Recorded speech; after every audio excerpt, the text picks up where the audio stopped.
Nah, sekarang ini banyak orang menasabkan diri padahal kadang-kadang karena kabar yang tidak jelas. Karena kabar yang tidak jelas. Tiba-tiba ngomong begini, saya ini keturunan Sunan Giri. Kok kamu bisa tahu? Iya, saya tuh pernah naik bis, ketemu sama bapak-bapak tua, dibilangin, kamu itu keturunan Sunan Giri, berarti ini keturunan Sunan Giri. Ini berarti yang ngomong sama yang diomongi jeleknya podo ini berarti. Loh, yang namanya nasab loh, kamu, nah bapakmu yang keempat kamu tidak tahu namanya kok kamu bisa ngaku keturunan Sunan Giri? Tidak bisa kalau begitu. Paham ya? Nasab itu ada ilmunya aja jelas. Tapi ada ilmunya jelas. Nah, di kalangan para habaib, nasab ini dijaga. Ada orang-orang tertentu yang memang berkhidmat untuk mengurus nasab. Dan ada namanya pohon nasab. Dulu itu generasi terdahulu, mungkin sekitar 60 tahun, 70 tahun yang lalu, ada namanya Habib Ali bin Ja'far As-Segaf. Beliau ini Masya Allah, itu beliau insya Allah nasabnya habaib se-Indonesia dan Malaysia punya semuanya beliau. Dibuat pohon begitu. Jadi orang ngaku-ngaku langsung ketahuan, ada enggak di pohon? Enggak ada. Berarti bukan. Punya semuanya beliau ini. Betul, Masya Allah, khidmat kepada urusan nasab luar biasa. Orang yang ahli nasab julukannya An-Nasabah.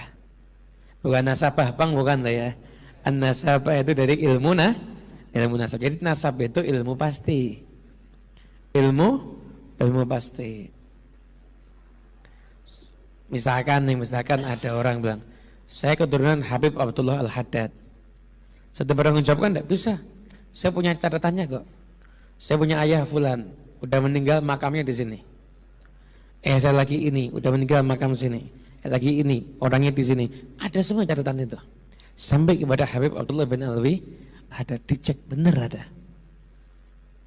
Nasab itu ilmu pasti. Maka nggak bisa sembarangan orang menasabkan diri kepada yang bukan ayahnya. Apalagi kadang-kadang dapat nasab dari sumber yang tidak jelas.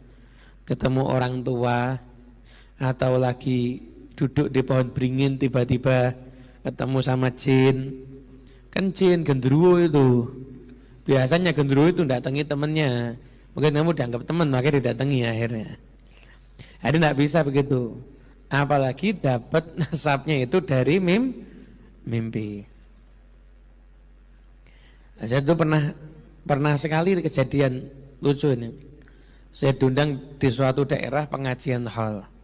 Hallnya Mbah Sapa gitu. Udah ceramah selesai duduk ini terus ini saya nanya, ini Mbah ini dimakamkan di mana? Oh jadi makamnya itu tidak berwujud makam. Loh. Gimana? Bingung saya. Makamnya itu tidak berwujud makam. Iya. Mana makamnya? Ini. Pohon beringin enggak taunya. Lah kamu tahu dari mana di sini ada makamnya wali? Pernah ada orang ziarah ke sini. Dia bilang katanya di sini ada wali. Akhirnya kita cari nasabnya. Ketemu. Kita sambung-sambungkan ketemu. Tidak bisa nyambung-nyambungkan. Sambungkan sampai ke Sunan Kalijogo sampai ke Nabi Muhammad. Tak lihat, oh gila orang ini berarti ini. Datang ke tokoh-tokoh ahli nasab, dibilangin kamu cari lagi, tidak benar ini. Akhirnya namanya hall fiktif itu akhirnya jadinya ya. Makamnya juga makam fiktif, tidak bisa. Ini kalau di situ ada makam orang, anaknya mana, keturunannya siapa, kan harus jelas itu ya. Harus jelas. Ada tuh daerah begitu tuh ada. Sengaja memang memfiktifkan makam, setelah itu nanti buat propaganda seakan-akan itu makam keramat, biar banyak orang yang ziarah, nanti masyarakat setempat ada yang buka warung, ada yang jaga parkir, ada begini, jangan dikira tidak ada loh. Ada begini, makanya ziarah yang jelas-jelas saja. Ziarah yang jelas-jelas saja. Jangan lihat polisi tidur diziarahi dikira makam, bukan. Ini biar tidak ngebut loh, kasih polisi tidur. Itu. Macam-macam orang sekarang. Ya, saya bisa menangkap beberapa poin dari apa yang telah disampaikan oleh Ba'alawi ini. Ba'alawi Husain ya namanya. Bahwa yang pertama titik poin adalah tentang nasab itu adalah ilmu pasti. Yang kedua, bahwa background dari apa yang telah disampaikan oleh Balawi ini adalah bahwa ada orang yang mengaku bernasab kepada Sunan Giri.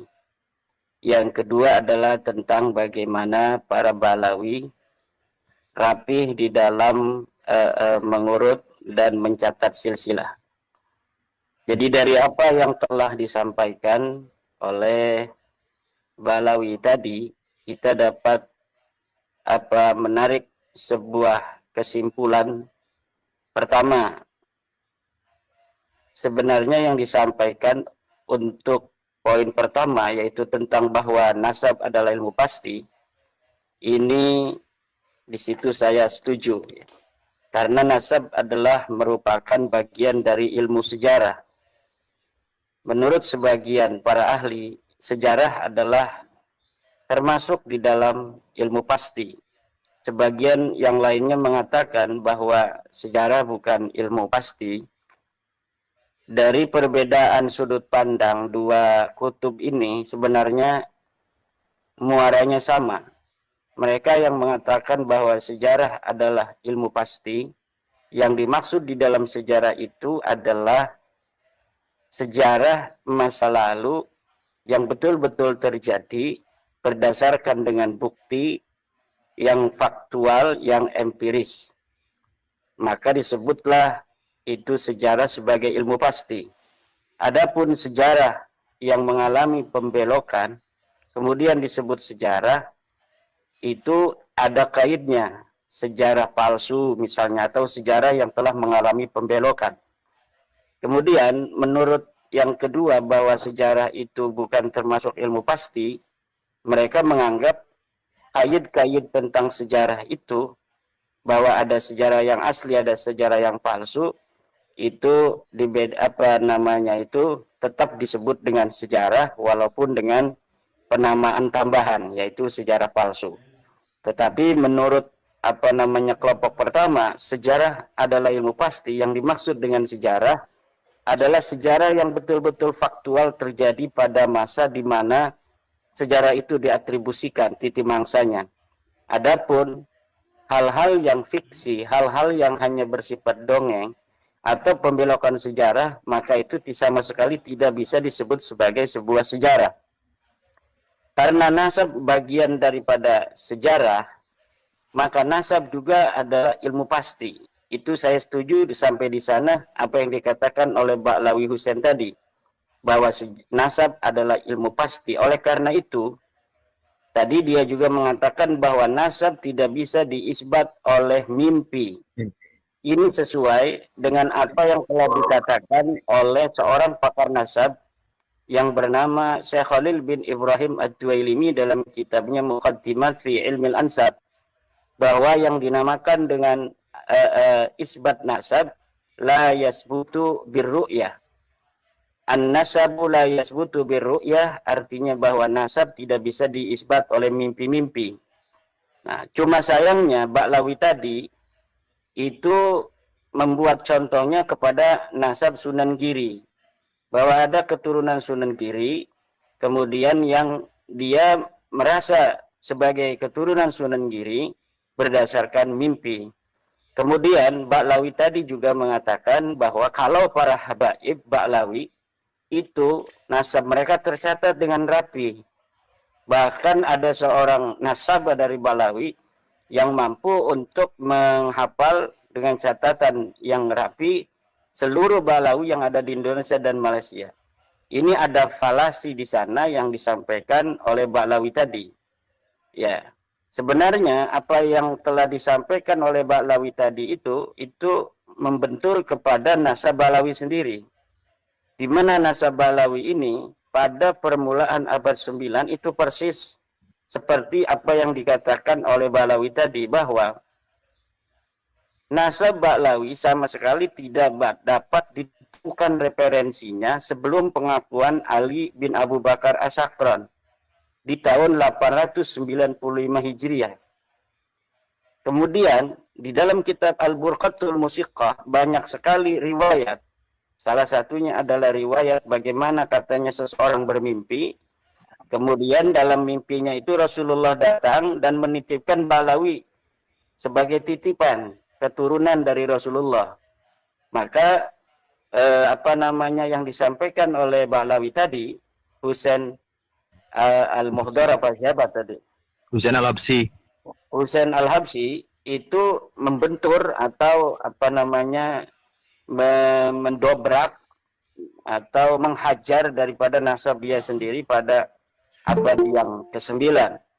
Kemudian juga dalam kitab An-Nur Safir, Mas Rifki, itu ada sebuah riwayat di mana seorang yang bernama Syihabuddin Ahmad, yang Syihabuddin Ahmad ini ada di abad ke-10 Hijriah, di dalam kitab An-Nur Safir itu diriwayatkan bahwa ketika dia masih mengalami keraguan tentang makam Ahmad bin Isa yang ada di Hadramaut, dia berada dalam keadaan tidak ingat.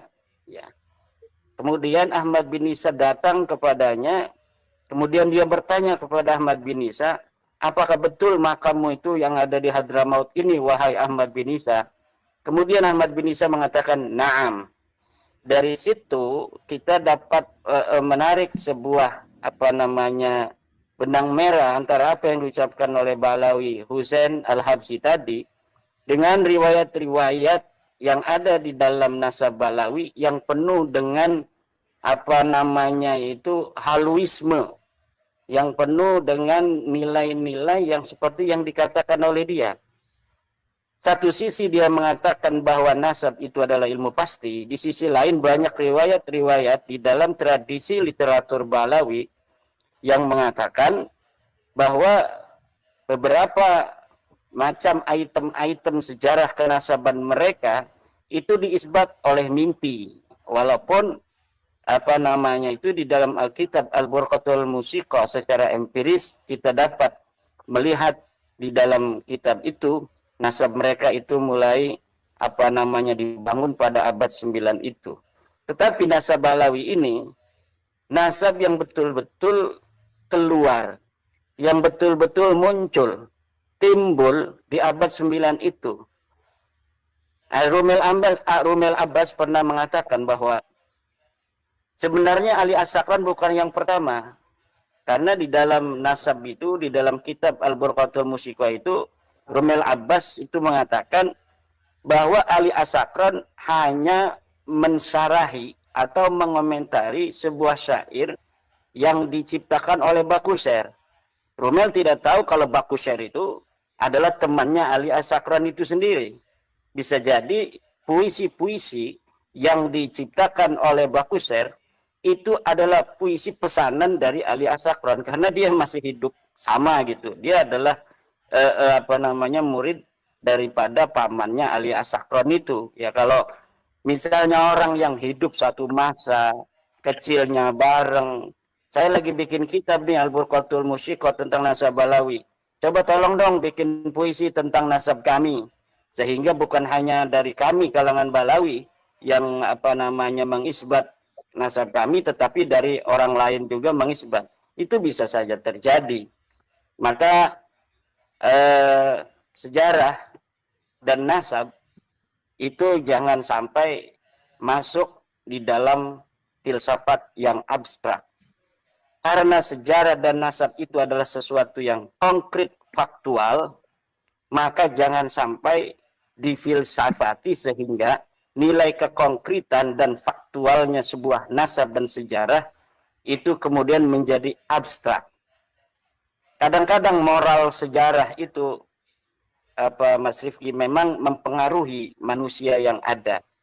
Ya, tetapi kejujuran seorang sejarawan di dalam bagaimana dia menulis sehingga menghadirkan sebuah historiografi yang betul-betul nyata terjadi di masa lalu ini sangat penting agar apa? Kemenangan, kekalahan, kegetiran, kepahitan, kemanisan itu semuanya dapat terekam kemudian jadi pelajaran untuk kita hari ini dan masa depan di dalam membangun peradaban. Nah, kalau umpamanya sebuah bangsa ya menulis sejarah, kemudian menulis sejarah yang sudah mempunyai nilai-nilai moral. Di sana moral dimasukkan untuk kepentingan sesuatu hal, misalnya itu nilai historiografinya itu akan hilang. Kemudian dia menjadi sebuah filsafat atau sinkronisasi sejarah untuk mencapai tujuan bersama. Dan ini akan mengkaburkan posisi-posisi kesejarahan itu sendiri di masa yang akan datang.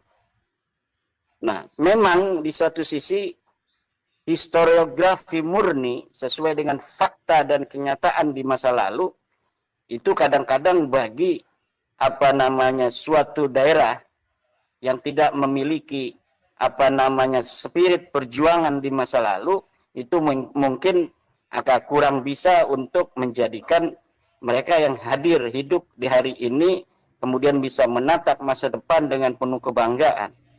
Nah, tetapi para pakar ini sedang mengadu teori.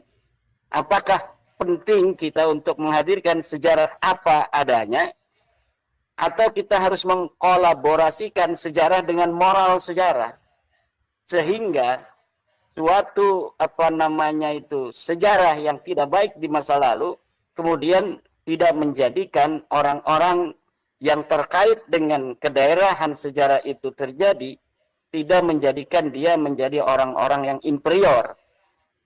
Nah, kalau misalnya seperti daerah-daerah tertentu, ini sebut saja Banten misalnya, Mas Rifki, ini sebagai contoh saja. Yeah. Itu sejak 1800 di mana VOC itu kemudian bangkrut, kemudian Perancis, Belanda kemudian betul-betul menjajah, karena sebelumnya kan sejarah yang mengatakan kita dijajah 350 tahun itu tidak sesuai dengan fakta. Karena faktanya sejak kedatangan Cornelis de Houtman ke Banten pada tahun 1590-an itu, dia datang untuk pertama kali sebagai pedagang. Kemudian sampai 1800, dari mulai 1600 sekitar 200 tahun itu mereka hanya mengadu domba antara satu kerajaan dan kerajaan lainnya. Nah, kemudian kerajaan Banten yang telah dikuasai secara ekonomi sejak 1682 sampai 1800 kemudian betul-betul dihancurkan oleh Prancis Belanda itu pada 1808. Sejak itu masyarakat Banten itu berontak karena dia telah merasa betul-betul dijajah. Maka baru beberapa tahun sejak keruntuhan daripada Kesultanan Banten 1808 dia diruntuhkan dengan perang dari Sultan Aliuddin yang memenggal kepala seorang Belanda yang bernama Peter de Puy. Kemudian disusul dengan Ki Nuriman yang memberontak dari Pandeglang, disusul oleh Mas Jebeng, disusul oleh tahun berikutnya oleh Mas Jakaria, disusul tahun berikutnya oleh Cilegon, kemudian disusul lagi oleh Nyimas Gampara, Nyimas Melati. Kemudian setiap tahun sampai perang Cikande dan perang Caringin itu setiap waktu terjadi sebuah peperangan sampai 1926. Kemudian sampai sebelum merdeka. Maka moral sejarah masyarakat Banten yang anti penjajahan itu kemudian mengkristal sampai sekarang bahwa kita anti kepada penjajahan. Dan yang nilai-nilai seperti itu, sejarah yang secara faktual memang betul-betul terjadi di masa lalu, apabila kesejarahan itu kemudian dicatat apa adanya, itu tidak menjadi masalah, bahkan akan menjadi spirit yang sangat kuat bagi masyarakat untuk dia itu muncul sebagai manusia-manusia merdeka, manusia-manusia yang ingin menjadi manusia yang tidak ada dalam kendali orang lain. Seorang Balawi yang bicara tentang nasab tidak boleh diisbat oleh mimpi, sementara di dalam literatur Balawi banyak sekali hal-hal yang terkait dengan mimpi-mimpi.